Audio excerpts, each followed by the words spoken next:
everything he owned. He has nothing, not a pair of shoes. Devastating and deadly flooding. Why forecasters say the threat still lingers in part of the U.S. this morning. Just ahead. Also, a bizarre burglary. What deputies say one man was trying to steal from his grandmother and his violent reaction when they tried to arrest him. Plus, as the Doghead fire victims begin to pick up the pieces today, the state's warning about crooked contractors.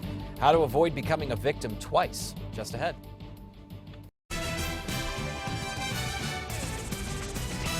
Good morning, everybody. Welcome to KRQE News 13 this morning, 6 o'clock. I'm Adam Atchison. Good morning. I'm Kristen Curry, and today is Monday, June 27th. Monday. Give us some good news as we start the week. It'll be cooler. That's nice. I'll take that. More rain. Yeah, exactly. The forecast is looking up for many of us. Want to start with a live look outside. Gorgeous sunrise taking place right now. A little bit high cloud cover out there, and temperatures not bad. 66 is where we're at now. Those northerly winds are hitting us at about 5 miles per hour. Winds will pick up as we get toward the later part of today, about 10 to 20 out of the east. Temperatures across the state. 40s up and out. Most of that is the cold spot for the region, but we've got more of those upper 60s as you get into southern New Mexico here. 50s along I-40 west and more of those 50s to 60s along I-40 east. Doppler radar showing the overnight activity that we had out across the southwest continuing to disappear on us. Only a little bit of cloud cover and some light rain left over Hidalgo County, but everybody else looking at a mostly sunny start, and then we'll start to see more of the cloud cover get in here late day. High temperatures topping out in the low 90s, so about the same as yesterday when it comes to the numbers, but spotty to scattered storms continue, and so do the cooler temperatures. Details in your full forecast, including that brand new 7-day, coming up here in just about 10 minutes. Look forward to that. Thank you, Kristen. As you wake up today, people affected by the Doghead fire continue their efforts to rebuild, and state authorities are warning people about shady contractors. At least a dozen families lost their homes in the fire earlier this month in the Manzanos. Close to 50 additional structures burned on top of that. The fire, which is now 90% contained, also scarred a lot of land. And as people begin to pick up the pieces, New Mexico's Regulation and Licensing Department is warning victims to watch out for schemes. We'll often see these individuals come in from out of state. They chase storms around the country. They might not be licensed in this state. And the state says to beware if your contractor's trying to rush you through the process. Also, be sure that they're licensed here. You can check with the New Mexico Regulation and Licensing Department to see if your contractor that you're looking to hire has a New Mexico license. We have the information posted on our website. Just go to krqe.com this morning. Happening today, the trial for a Santa Fe police officer accused of slapping a woman in the face is set to begin. And then I ran this white guy who said he was a cop. And we got out of the car, we were arguing, and he slapped me across the face. APD says it happened back in March when Santa Fe police officer Trace Everidge and his buddies were hanging out in downtown Albuquerque. According to the criminal complaint, the woman was arguing with Everidge when he allegedly told her, quote, "I own you. This is my town. I am the law." The complaint says he then slapped her so hard she suffered a cut to her left eyebrow. The complaint says an officer overheard Everidge say he was not proud of what he did, but that it had to be done. He also admitted that he hit the woman after she hit him 4 times, but that he should have, quote, practiced restraint. But due to his training in the academy and 10 years of jiu-jitsu, he just, quote, reacted. The Santa Fe Police Department has placed Everidge on alternate duty pending the outcome of today's trial. Happening today, a Citizens Advisory Board on the Gold King mine spill is expected to meet. The 11-member team is tasked with tracking the long-term scientific monitoring and giving a forum for public concerns. During today's meeting, the Department of Game and Fish is expected to give citizens information on fish contamination. The spill released 3 million gallons of mine wastewater, exposing the Animas and San Juan river systems to toxic metals. Tonight's meeting begins at 5:30 in the San Juan Community College Student Center. Also developing this Monday morning, officials in California are warning that the death toll could rise as a deadly wildfire continues to burn. At least 2 people are dead, but authorities say they're going to bring in cadaver dogs to search for other victims. So far, the 68 square mile wildfires destroyed many homes belonging to retirees. The governor has also declared a state of emergency. As of this morning, that fire is 40% contained. Keeping an eye on the economy today, Secretary of State John Kerry heads to London and Brussels for emergency talks with European leaders after Britain's stunning decision last week to leave the EU. The talks come as financial markets around the world prepare for another uncertain day. British Prime Minister David Cameron, who announced that he would step down in the fall, is facing intense pressure to cut ties quickly. Financial analysts around the world remain concerned that the Brexit could trigger a slowdown in the worldwide economy. Global stock markets suffered about $2 trillion in losses last week, and the British pound hit a 31-year low. There's still no word this morning on the condition of a driver involved in a deadly weekend crash. State police say 33-year-old Jessica Bateman of Texas ran a stop sign on Saturday morning and collided with a tractor trailer carrying 3 people. Bateman was pronounced dead on scene. The driver of the semi and his 2 passengers were transported to a nearby hospital with injuries. Police are investigating a stabbing that sent a woman to the hospital in critical condition. This happened just before 6 yesterday evening near Central in Wyoming. One man was taken into custody. There's no word on what charges he'll face, if any. A man caught stealing from his grandmother remains behind bars this morning after deputies say he got violent with them during his arrest. According to a criminal complaint, Jonathan Saiz broke into his grandma's house near Carnwell and was stealing frozen TV dinners. While a deputy tried to arrest him, investigators say Saiz stuck his thumb in the deputy's eye. That deputy say he says he later found a gun in Saiz's pocket and several glass pipes with drug residue.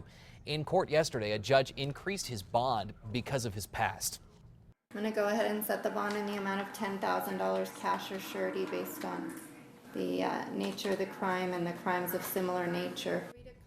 Saiz is charged with battery on a police officer and possession of a firearm by a felon. 6:06 now, and fewer people are dying after DWI-related incidents in New Mexico. And now the state says it's hoping to continue that downward trend.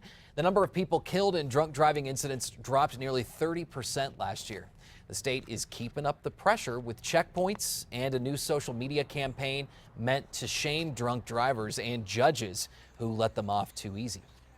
KRQE and Smith's grocery stores have teamed up this summer for a good cause, and you can help. It's part of KRQE Cares Food for Kids. From now until the end of the month, you can drop off non-perishable food items at any Smith's grocery store in Albuquerque. All of the donations will be given to the APS Title I Homeless Project. The program helps students and families who are in need. It's a variety of situations, but there's tremendous need. We're always getting asked for food when we help families. Smith's also donated $5,000 worth of food straight to that program. Some thrill seekers are back on solid ground this morning. They're probably pretty happy too after getting stranded high on a coaster in Phoenix. As soon as it went up over the loop, it just stopped, completely stopped. I mean, like, this is actually happening right now. Riders were surprised too when they were told they had to climb down. You can see the rescuers were there, but the riders were the ones using the ladders to get down. The whole ordeal lasted about 30 minutes and everybody's fine today. They are saying it's likely a ride they won't forget anytime soon. I can imagine, but they did make it down and safely. A mother shoots and kills an intruder. The disturbing spot she says she walked in on him sleeping in coming up. Plus this. It's like yesterday. A whole year doesn't make a difference. Families gather to remember their loved ones. What one local mom says they all have in common just ahead. And a shootout shuts down the freeway. What authorities say 2 longtime criminals did before shots rang out. Coming up.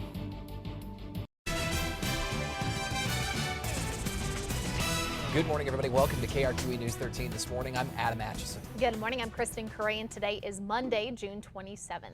Good to have you with us. Starting a Monday, we need some good news today and hopefully some rain. Yeah, last few days of June really won't feel too much like June. I mean, the numbers are around average, but compared to this June, we are much cooler than what we've been dealing with for the past 3 weeks. I mean, we've been pretty toasty in those upper 90s and low triple digits. Not going to happen this week. We're looking at a little bit of cloud cover here and there. Those showers to the southwest are disappearing. I'll tell you the numbers this morning, not bad. Looking at 66 here in Albuquerque, 40s up in Alamosa. The rest of us pushing 50s and 60s as well. Awfully close to the 70-degree mark already at across Carlsbad. So by the afternoon numbers, we're around average, but it is cooler than anything we've had over the past couple of weeks. Leaves us at 91 degrees. There is an isolated storm chance here in the metro today.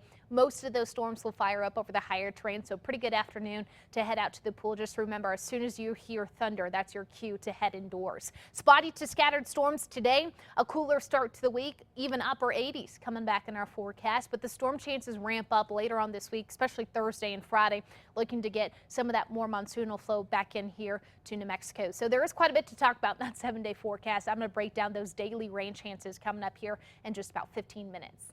All right, Kristen, we'll see you then. 2 men who police say led them on a chase in a stolen car and then shot at them are facing felony charges this morning. And now the man whose car was taken is speaking out too. I worked all my life to try to get something like that, and all of a sudden it was taken away from me. Rob Helton says he was loading his 2002 Electron Blue Corvette at a grocery store Friday in Edgewood when 2 men came up to him. He says one of them pointed a gun at him and pulled the trigger, but the gun did not go off.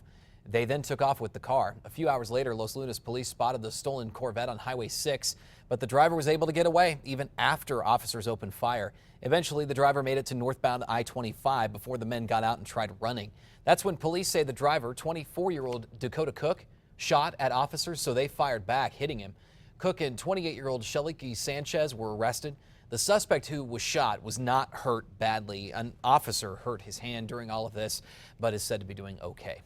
6 teens accused of killing a popular Albuquerque bartender are still charged in the murder this morning as the man's family continues grieving 1 year later. Stephen Garrick and Manzano High School student Jaden Chavez Silver were both killed on the same night in separate incidents a year ago. Around 3 a.m. July 26th, Stephen Garrick was shot and killed in his driveway near Indian School in Tramway when police say he confronted a group of teen car burglars. Chavez Silver was shot at a house party near Lomas and Tramway when shots rang out and a bullet hit him and killed him. Police don't think he was the intended target. Yesterday, the 2 families gathered to remember the gun violence victims, along with other families who've been through the same thing.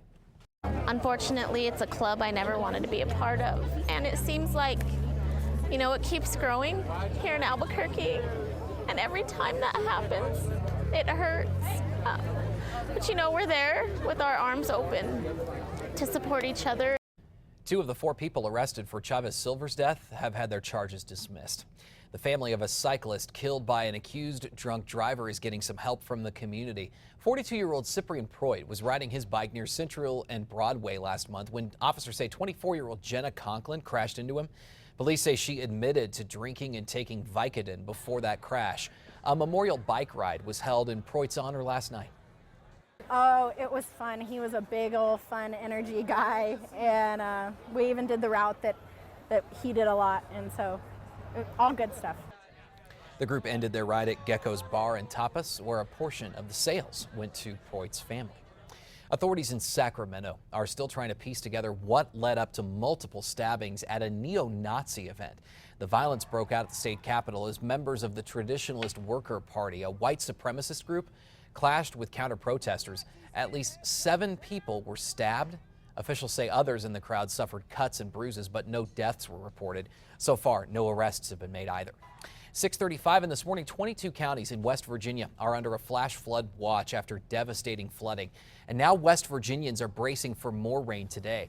The recent historic storm dropped up to 10 inches of rain in less than 12 hours.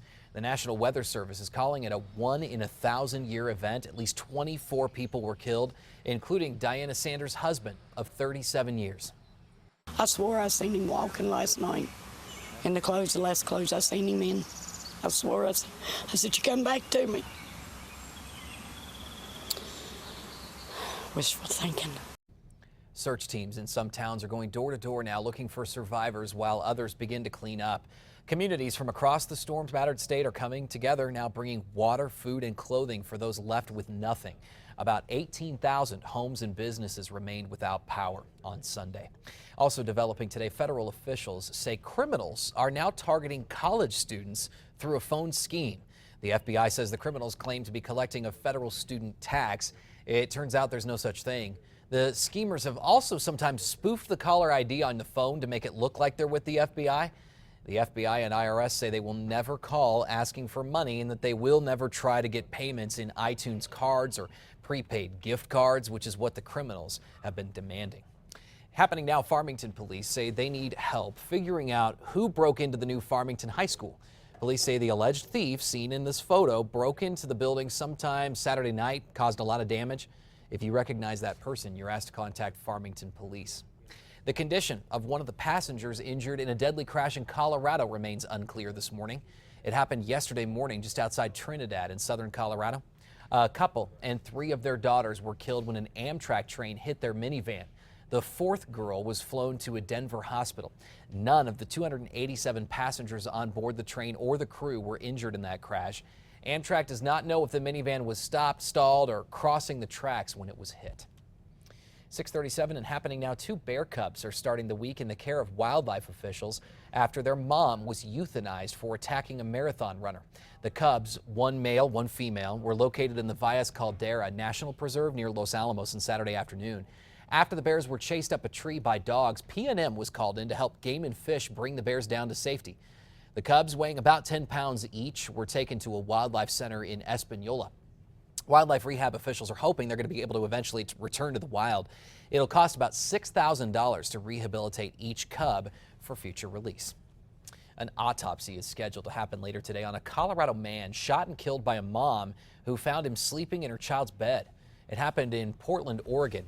Police say the mother of a 10 and 5-year-old had just gotten home with her kids when she found one of the men in one of their bedrooms, or found the man in one of their bedrooms. They say she already had a gun. She opened fire, killing him. Authorities say the mother and her children are still in shock today. Certainly a very scary situation. She's understandably traumatized by what happened, as are her children. And, we're going to make sure and help her with that side of things as well. Authorities have not released any information on that man.